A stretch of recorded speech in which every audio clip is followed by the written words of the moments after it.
So I'd like to begin by paying homage to the Buddha, my teacher, who opened up this beautiful path.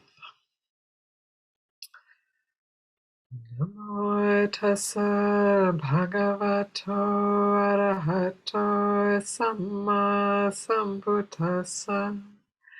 Namo tassa bhagavato arahato samma sambuddhassa. Namo tassa bhagavato arahato samma sambuddhassa. Buddhang dhammang sanghang namasami.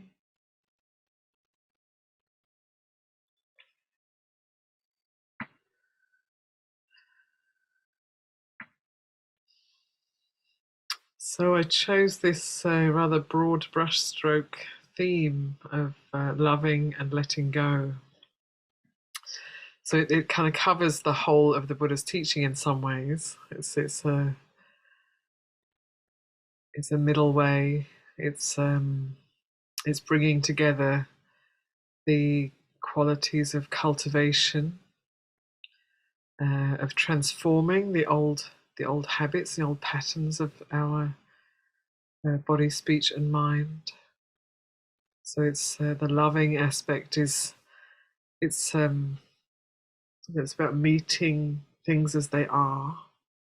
So often we would like the world to be different, our life to be different, ourself to be different, our body to be different, our personality to be different, on it goes.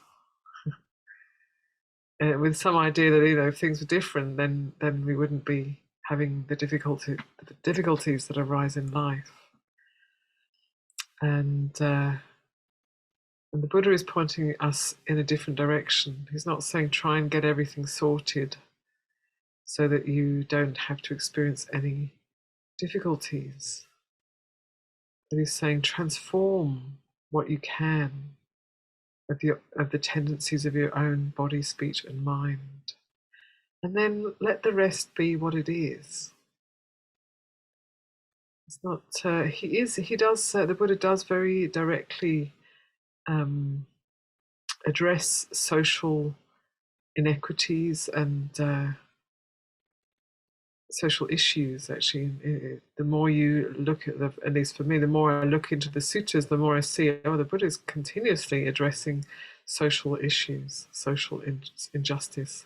So it's not about being just passive and letting everything, not having an influence in the world, but it's about knowing the motivation, having a clear motivation that isn't just about trying to make everything right the way we think it should be, but it's coming from genuine compassion, genuine care and love, and not anger, not frustration, not wanting to control everything, but responding with wisdom and compassion.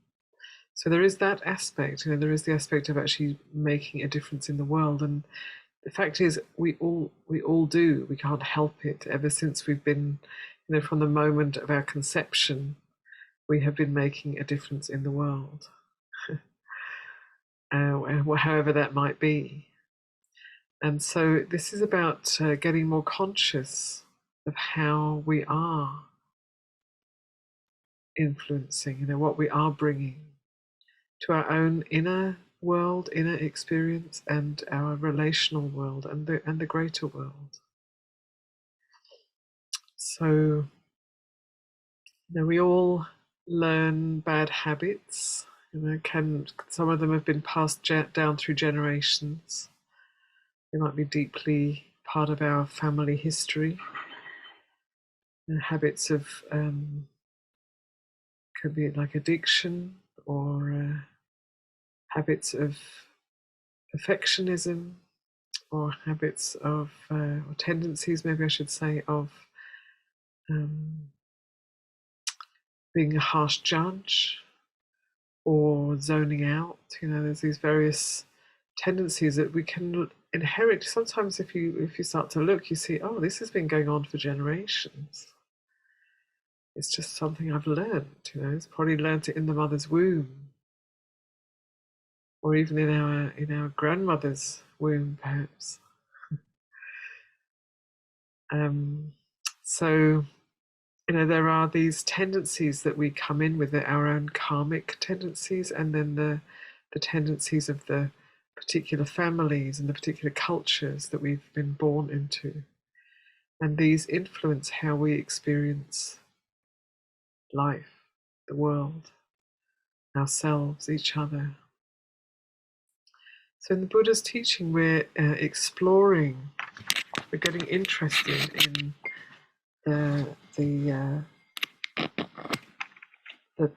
tendencies and the patterns that we live from. So when we're not conscious, we just live from the old patterns. We just do the same old thing, and we wish things would change, and we get frustrated and bored and restless, and do the same old things that we did before, to ease our frustration. So that's what we do when we're sort of living semi-conscious or unconsciously. And when we're living consciously, we can start to get interested in what's going on. So we can start to get interested in what is stopping me from being fully present right now? It's a very good question. What is stopping me from being fully present right now? Maybe nothing. Maybe I am being fully present. Actually, kind of, as soon as I ask that question, I find, oh, presence, and there it is. But it may be that there's a sort of a half presence or a semi-presence, that we're kind of present, but we're kind of just in that same old story of me and mine. It might be a victim story, or it might be a not good enough story, or a really got more important things to do story, whatever it might be. We can, when we bring awareness in a clear way to this present moment, then we might see some of those filters through which we experience life that push us around all the time. And when we see them, then we have it's a moment, when we see those things, it's not a time to come, get heavy on ourselves and start to criticize ourselves, but it's a time to celebrate, a time to be joyful and interested, of like, oh, there's a pattern. Maybe I can change it. And even just saying those words, I see like, oh yeah, even just saying those words, it can so easily bring in a sense of wanting to control and manipulate and manage and change. And we do want to change, but we want to change in a way that's aligned with nature. So nature needs the right nourishment, it needs the right conditions, and it needs time and persistence and steadiness, like a continuous effort. So the kind of attention that we need to bring, kind of effort that we need to bring to our practice is, it's like first of all a presence, a sati, an awareness, and then a sense of curiosity and interest, like what is going on? What is it that stops me from being fully present? What is it that stops me from being free right now? And it might be that when you ask that question, you find that actually nothing is stopping me right now. I just wasn't noticing that I'm feeling completely at one. Sometimes we don't even notice. So it can be helpful in that way, just to be aware of, like, oh yeah, things are good. Even if there is pain, even if the world is crazy, even if work is difficult right now, my heart and mind can be open to things as they are. So it might work that way, or it might be that you see a tendency to worry about the future. a tendency to regret the past, or a tendency to fantasize about the past, of how wonderful the past was. If only it was like that, how it used to be, so, so wonderful. So these are ways that we lose presence, that we blur the present moment, or cover it over with our wanting and not wanting. So what is stopping us from being present right now? Please ask yourself the question. What is stopping me from being present right now?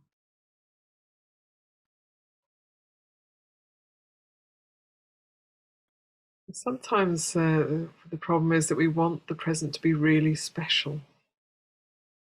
We want those wonderful experiences. We want the big insights, the big aha moments, which are wonderful and precious and certainly worth practicing for. But what about all of those moments in between, those rather ordinary moments, even the difficult moments? But can we bring presence to those too?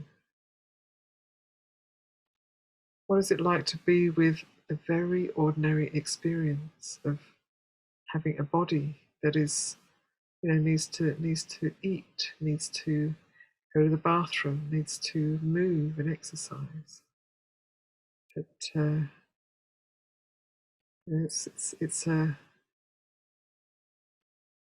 it's not that wonderful. It's just what it is. What is it like to just be with that? Be with a body that's aging. Be with a body that gets sick and gets well again, until eventually it doesn't. But can we bring our attention to this experience, this body, this particular one that you're spending a life with? Just to bring attention to the very ordinary, learning to get interested in what we think of as uninteresting. The more we bring our attention to the very ordinary, the more extraordinary it starts to become. It starts to reveal most wonderful and liberating teachings. If we're patient enough to turn our attention and sustain our attention to this experience, whatever this may be. And then there are the difficult moments, the painful moments, the embarrassing moments. Being with those moments. Can we just be with those? Can we have the compassion to bring our attention to the feeling of being embarrassed, or the feeling of being wrong and a bit foolish, and that uncomfortable feeling in the gut that we want to kind of squirm away from, or blame somebody else for, or just distract ourselves from? And when we actually turn our attention to those moments, it's just a feeling, actually. It's unpleasant. It's an unpleasant feeling. It arises, it's there for a while, and then it passes. And sometimes we can't help ourselves, we act on it, we say something, we do something, we deny something, we reject, we blame, so that we don't have to feel the feeling, an uncomfortable feeling. But feelings are just feelings. They're not who and what we are. They are conditioned, they arise, they're there for a while, and they pass. Pleasant feelings, painful feelings, uncomfortable feelings, neutral feelings, they're all just arise, they're there for a while, and then they pass. We need to develop the awareness that's strong enough to be able to stay with, get interested in something as simple as a feeling that arises. Because much of what we do is motivated by trying to get away from unpleasant feeling, sensation, and trying to get more pleasant sensation. That's a big motivation through most people's lives. And the deal is that we can't have one without the other. We can't have pleasure without at some point experiencing pain. We can't have comfort without it eventually getting uncomfortable. It's just the way it goes. So when I was young, when I was like in my early teens, I really didn't like this body. It's like the body was painful and uncomfortable and kind of doing all these things I didn't want it to do, and then I used to think, oh, if I could just stay in bed, if I could just stay in a nice, warm, comfortable bed and not have to get up, then everything would be okay. I wouldn't have to deal with these unpleasant feelings of the body. And then one day, while crossing the street, I wasn't looking where I was going and walked into a car that was driving along the road. And after that, I got to experience being in bed for 2 months. And, after a while, like being in bed wasn't so great. It's like, no, I want to be able to get up and walk. I want to be able to go and do things. I want to be able to get out there. And that's how it goes. So whatever we want, we get it maybe, and then after a while we don't want it anymore. It's not giving us that promised satisfaction anymore. It might for a little while, and then it changes. So we kind of have to know that. We have to just kind of come to grips with that reality. It's something we learn when we're little children, or we experience even as little children. We want that thing, and that's so nice. Oh, if only I get that, I'll be really, really happy. And then we get it, or maybe we don't get it, and we think that we're not happy because we didn't get that bike or that whatever it is, a toy. And so we believe that that's the cause of our suffering, or we get it, or eventually get it, and then, yay, so great, it's wonderful for a while, and then it changes, and it's nothing very special anymore. So, we experience that as children, but we keep on experiencing that as we go through life again and again and again, maybe even multiple times in a day. So this is something to get really interested in. It's kind of funny, once you start to look at it, it's comical how we just fool ourselves again and again. It's comical and tragic because we could be experiencing so much greater happiness if we weren't trying to find it through external conditions.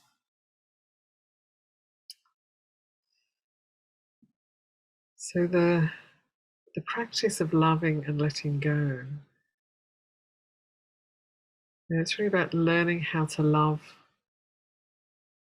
what we have right now as it is. It's not perfect. Learning how to love the particular, this body, this one, yours. Learning how to love that body, not in a way that's like, I've got the best body in the world, because even if you do, it won't be forever. So don't go there. But just like grateful for this body, grateful for all the work it does, grateful for this opportunity. I haven't always felt this way. It's definitely I've gone far in another direction, but in my early years. But now, I'm so grateful for this opportunity to have a life that's good enough to practice. Conditions are good enough to practice. And to know others who are interested in practice. This is a blessing. This is a gift in one's life. So, without a body, we're not going to experience that. So that the body gives us enough pleasure and enough pain that we can't get too lulled into either into wanting things to go in, wanting things to be lovely forever, or um, just wanting to keep on really being reborn again and again. So they say in the Deva realm, it's not so easy to get enlightened because things are too nice. Everything's really kind of lovely. So what's the problem? But the problem is that it doesn't last forever. That sooner or later, in the sutras it talks about the flowers, the flower garlands on the Deva's head start wilting, and the beautiful conditions start to kind of break up and fall apart, and then we find ourselves in some other realm. So this could be, you might have experienced that yourself. You might have been in a situation just even in this life where things have been really, really great, wonderful, aligned exactly what you'd wish for, or even better than what you could have wished for. And it's great for a while, and then it changes. Either you change and grow out of wanting those things, or the conditions change. So we have to let go. We have to let go. Even the best, most wonderful conditions that might come together. Or we may not. We may have never had those experiences. We may never have really felt like things came together just the way I wanted. I met just the right person. I had just the best day out, or whatever it is. Then we let go of wanting that. Let go of wanting this idea of perfection. It's something other than this. So it's a kind of a paradox that when we really settle into things as they are deeply, there's nothing missing. It's like beautiful. So something as simple as the breath, when we allow the attention to just rest with the breath and deepen into the breath until there's nothing but the movement of the breath. Beautiful. It's something that's with us all the time, but we overlook it and we think, oh no, if I only had that nice meal or that relationship or that place or that different work situation. So we need to find the freedom here with what we have. It might be that we think, if only I was a different kind of person, if only I was more flexible, if only I had, I wasn't so restless, or I wasn't so greedy, or I wasn't such an aversive, then everything would be okay. The conditions are like this right now. So we need to be able to work with this, with kindness, with compassion, and with letting go. So one of the really big sticking points is this sense of me and mine, sense of like me and my life, me and my feelings, me and my future, me and my past, me and my stuff, accumulations. This is like the big sticking point. The kind of solidifying our experience into a somebody, and it gets really, it can be just a little bit clumsy, or awkward sometimes, and it can also be dangerous. If we have a really we fall into a pit, so to speak, psychologically, and we have a really bad time, and we think, oh my goodness, I'm just a mess. This is terrible.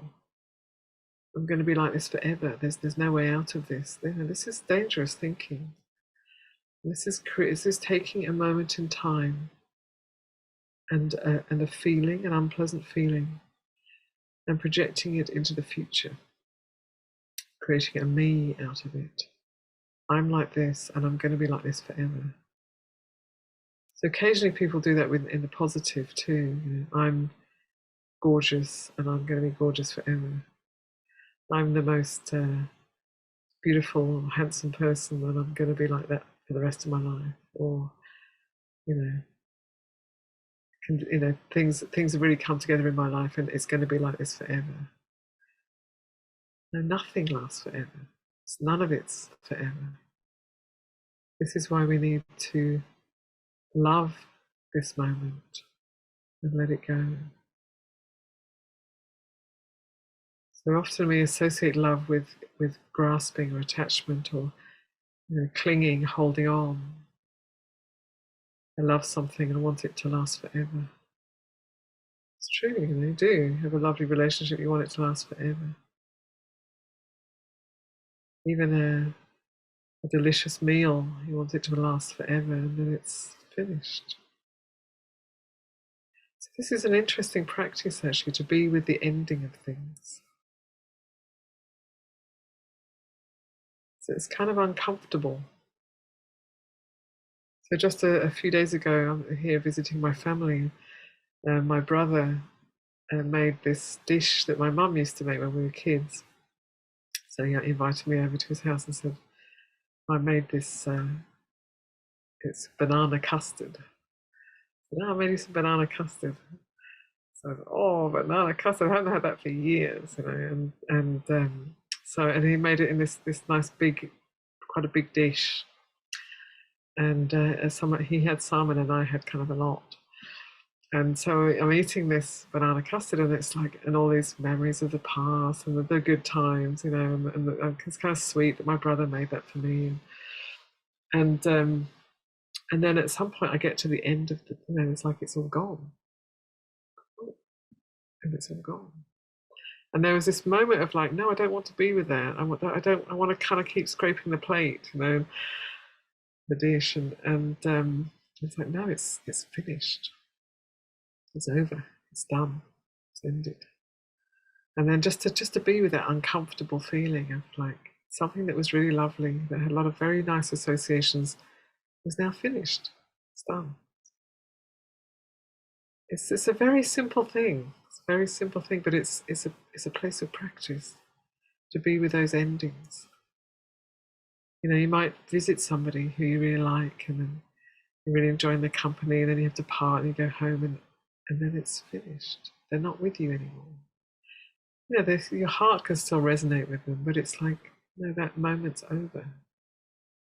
So to be with those moments of endings, and I just want to say, if you're if you're feeling kind of depressed, or things are hopeless, then this might not be the best practice for you to do. So you don't want to. It's not about getting more and more unhappy. It's about aligning with reality. So if you're struggling, emphasize the loving aspect, kindness, and not just doing it, but taking it in. Take in the kindness of others. Take in the fact that others care about you. I know one person who's quite reclusive, and doesn't come out of their house very often, and lives in a neighborhood, and they're talking to other people in the neighborhood. They're like, oh, I wonder how so-and-so's doing. There's actually quite a lot of care for this person. There's a wish, there's a sense of connection and wish for their well-being, but they may not know that. They're kind of chosen to be more reclusive. not through being abandoned, but just through personal choice. So even if you don't know that people care about you, probably people do. I mean, even like right now, I do. So there's at least one person, and maybe other people here do. So just taking in the kindness, and also cultivating kindness, patience for shortcomings, patience for being slow to develop on the path. These are wholesome qualities. Sometimes we have an idea of where we want to go, how it's supposed to look, and it doesn't look like that. But if we really genuine in our practice, we're really sincere, and we really do want to cultivate the way. We do want to transform this heart. We do want to be a source of safety in the world, instead of harming ourselves or others. Then even just keeping the precepts, even just keeping one of the precepts, is a blessing. So this is a good thing. This is like not to intentionally take the life of any living being. This is an amazing thing to do. We can take that for granted. So not to overlook the good that you're already cultivating, or the harm that you're not cultivating, that you might have done in the past. To nourish yourself with that. And Sangha, this group of people here together. Nourish yourself with this connection.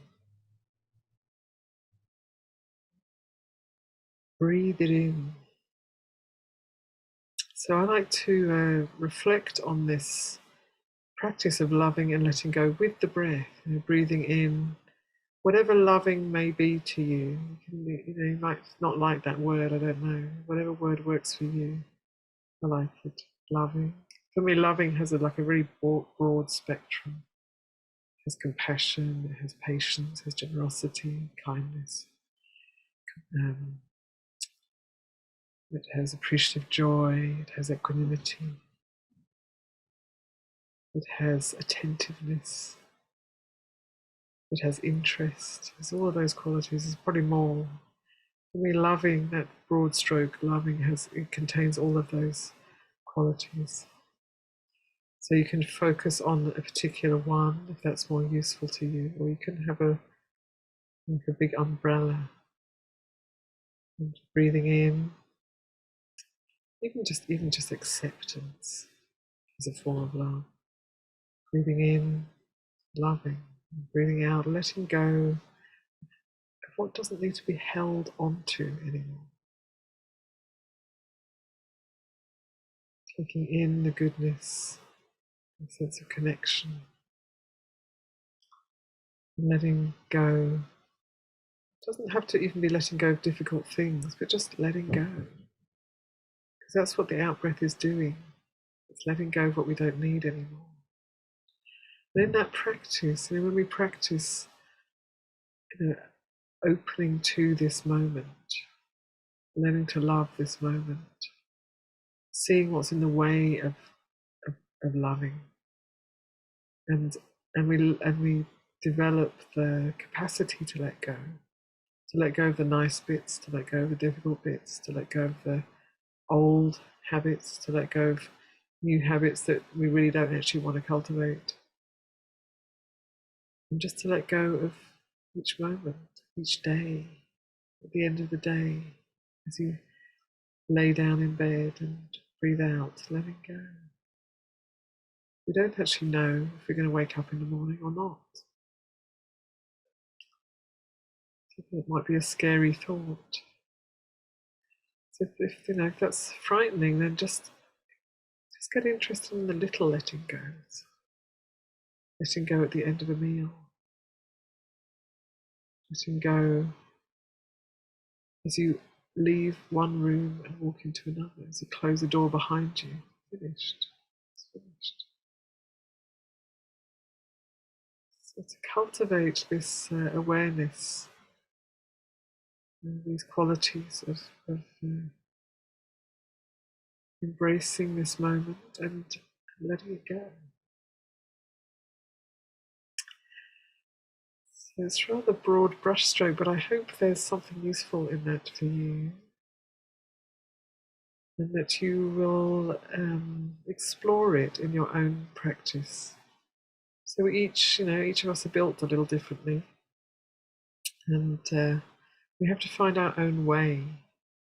So the Buddha gives us a map and the guidance, but we have to make that our own. There are structures and systems, and they work for some people and they don't work for others. So my encouragement is to get interested in what's going on, and in what keeps you caught, what keeps pulling you back, and in what might be stopping you from being fully present right now. And also to really to appreciate those moments when there is presence, there is sort of resting into the moment.